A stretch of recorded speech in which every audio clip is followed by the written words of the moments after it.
Welcome children in active education classes. Children, आज हम लोग केमिकल बॉन्डिंग के सेकेंड सीरीज स्टार्ट करेंगे। इस सीरीज में हम लोग पढ़ेंगे कि आयनिक कंपाउंड्स क्या होता है, कोवैलेंट कंपाउंड क्या होता है, उसके प्रॉपर्टीज क्या होते हैं और टाइप्स ऑफ कोवैलेंट कंपाउंड। तो हम लोग आज स्टार्ट करते हैं। फर्स्ट, आयनिक कंपाउंड और इलेक्ट्रोवैलेंट कंपाउंड क्या होता है। ना इलेक्ट्रोवैलेंट कंपाउंड और ionic compound are those compounds which formed by the transferring of electrons between the two atoms. One should be metal and another should be non-metal. ये हम लोग पहले ही पढ़ चुके हैं कि ट्रांसफरिंग ऑफ इलेक्ट्रॉन्स कैसे होता है।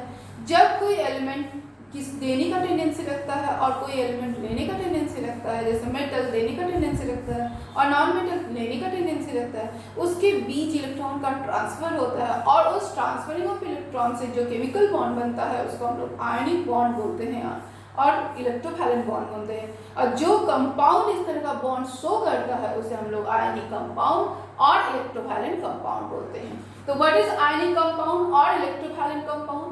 Now the molecule of a compound which is formed by the transferring of electrons between two atoms, जिस कंपाउंड का मॉलिक्यूल ट्रांसफरिंग ऑफ इलेक्ट्रॉन से बनता है उस तरह के कंपाउंड को हम लोग इलेक्ट्रोवैलेंट कंपाउंड या आयनिक कंपाउंड बोलते हैं। जैसे NaCl, MgCl2, CaO, MgO etcetera, ये सब आयनिक कंपाउंड का एग्जांपल्स हैं।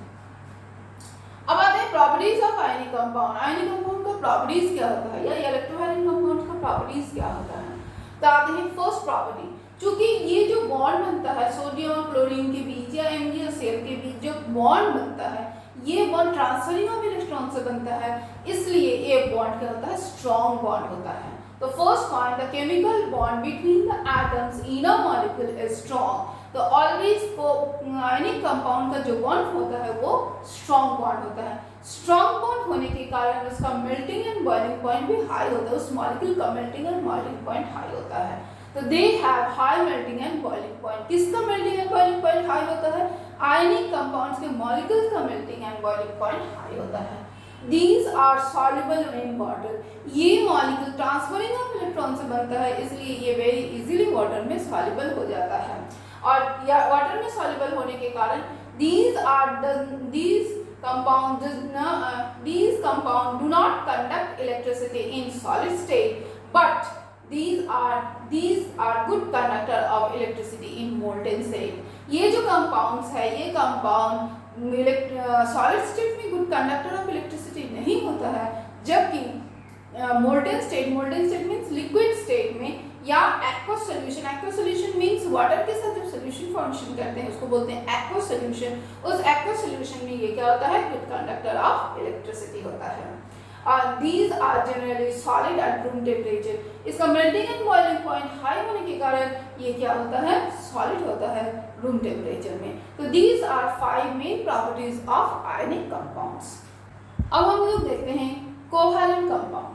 कोवैलेंट कंपाउंड क्या होता है ना, वैसा कंपाउंड, ऐसा केमिकल कंपाउंड जो शेयरिंग ऑफ इलेक्ट्रॉन से, इसका मॉलिक्यूल शेयरिंग ऑफ इलेक्ट्रॉन से बनता है, इसको हम लोग कोवैलेंट कंपाउंड्स बोलते हैं। शेयरिंग ऑफ इलेक्ट्रॉन्स का मीनिंग हमने पहले एक्सप्लेन कर दिया था। शेयरिंग ऑफ इलेक्ट्रॉन्स मीन्स कोई किसी को देता नहीं है या कोई किसी से लेता भी नहीं है, वो अपने आप में एक म्यूचुअल अंडरस्टैंडिंग करता है कि तुम हमको दे दो, जरूरत पड़ने पर हम भी तुमको दे देंगे। इस तरह से म्यूचुअल अंडरस्टैंडिंग करता है और इस प्रोसेस को ही हम लोग शेयरिंग ऑफ इलेक्ट्रॉन्स बोलते हैं।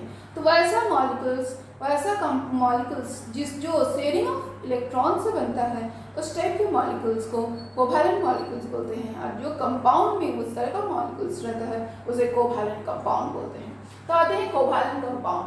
कोवैलेंट कंपाउंड क्या होता है? The molecule of a compound which form by the mutual sharing of the electrons between two atoms known as covalent compound.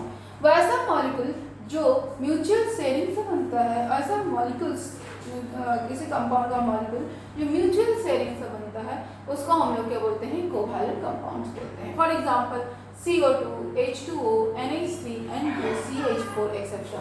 आप लोग को यदि समझने में थोड़ा सा प्रॉब्लम होता है आप इसका फोर्थ सीरीज को देख सकते हैं और उससे आप लोगों को पता चल जाएगा कि शेयरिंग ऑफ इलेक्ट्रॉन्स किसको कहते हैं या ट्रांसफरिंग ऑफ इलेक्ट्रॉन्स किसको कहते हैं। नाउ अब आते हैं properties of covalent compound. Properties of covalent compound क्या है? प्रॉपर्टीज आयनिक कंपाउंड्स या इलेक्ट्रोफाइलिक कंपाउंड्स का रिवर्स है। तो ये शेयरिंग ऑफ इलेक्ट्रॉन से बनता है, जिसके कारण इसका जो केमिकल बॉन्ड होता है वो वीक बॉन्ड होता है। The chemical bond between the atoms in a molecule is weak. Weak होने के कारण, इसका बॉन्ड वीक होने के कारण इसका मेल्टिंग एंड बॉइलिंग पॉइंट लो होता है। Melting and boiling point high नहीं होता है, इसका मेल्टिंग एंड बॉइलिंग पॉइंट लो होता है। They have low melting and boiling point and these are generally insoluble in water but soluble in polar solvent। इसमें कोई चार्ज इंट्रोड्यूस नहीं होता है, जिसके कारण ये वाटर में soluble नहीं होता है। ये किसमें soluble होता है? ना पोलर सॉल्वेंट में soluble होता है, जैसे benzene, ethyl alcohol etcetera. And fourth property, these are bad conductor of electricity in all the state of matter। ये चूंकि ये आयन प्रोड्यूस नहीं कर सकता है, इसीलिए ये इलेक्ट्रिसिटी को कंडक्ट नहीं कर सकता है। These are bad conductor of electricity। Number 5, these are generally liquid or gas at room temperature। चूंकि इसका मेल्टिंग एंड बॉइलिंग पॉइंट लो होता है, इसलिए इसका ये जनरली गैस और लिक्विड स्टेट में पाया जाता है। अब हम लोग कुछ क्वेश्चन आंसर डिस्कस कर लेते हैं related to ionic compounds and covalent compound. जैसे क्वेश्चन आ सकता है, common salt means NaCl is bad conductor of electricity in solid state but it is good conductor of electricity in aqueous solution। Why? अब हम लोग कुछ question answer discuss कर लेते हैं आयनिक कंपाउंड और कोवैलेंट कंपाउंड से related. First question, why common salt means NaCl is bad conductor of electricity in solid state but it is good conductor of electricity in aqueous solution। Why? किस लिए? Common salt का formula होता है NaCl। ये solid state में bad conductor है, जो हम लोग घर में सॉल्ट रहता है वो सॉलिड स्टेट में बैड कंडक्टर है, पर जब उसको एक्वा सॉल्यूशन बना देते हैं, वाटर में डिसॉल्व कर देते हैं, तो वो गुड कंडक्टर ऑफ इलेक्ट्रिसिटी हो जाता है। क्यों? क्योंकि कोई भी आयनिक कंपाउंड जब वाटर में डिसॉल्व होता है तो वो आयंस प्रोड्यूस करता है। जैसे NaCl is a electrolyte compound and it produce ion in water. Like sodium chloride जब वाटर में डिसॉल्व होता है तो वो डिसोसिएट करके Na+ और Cl- बना देता है, जबकि सॉलिड स्टेट में वो डिसोसिएट नहीं कर पाता है और आयन प्रोड्यूस नहीं कर पाता है, जिसके कारण वो सॉलिड स्टेट में गुड कंडक्टर ऑफ इलेक्ट्रिसिटी नहीं होता है, जबकि एक्वा सॉल्यूशन में वो गुड कंडक्टर ऑफ इलेक्ट्रिसिटी होता है। That is the reason. Second is classify the ionic और electrovalent and covalent compound among the following and also identify which one is good conductor of electricity। कौन good conductor of electricity है? तो कुछ molecules है जैसे magnesium chloride, sodium oxide, ammonia, magnesium oxide, sodium chloride, CH4। आपको इसमें से पहले आइडेंटिफाई करना होगा, पहले चुनना होगा कौन आयनिक कंपाउंड है, कौन कोवैलेंट कंपाउंड है। जो मेटल और नॉन मेटल से मिलकर बना होता है वो आयनिक कंपाउंड होता है, आप लोग जानते हो। जैसे मैग्नीशियम और क्लोरीन, मैग्नीशियम मेटल है, क्लोरीन नॉन मेटल है, तो magnesium chloride ionic compound. Similarly sodium metal है, ऑक्सीजन नॉन मेटल है, ये भी आयनिक कंपाउंड है। In ammonia NH3 nitrogen non metal है, हाइड्रोजन भी नॉन मेटल है, इसलिए कोवैलेंट कंपाउंड हो गया। मैग्नीशियम ऑक्साइड मैग्नीशियम मेटल है, ऑक्सीजन नॉन मेटल है, तो मैग्नीशियम और oxygen, magnesium metal oxygen non metal, ये आयनिक कंपाउंड हो गया। Sodium chloride Na metal, chlorine non metal, ionic compound हो गया। And CH4 covalent compound.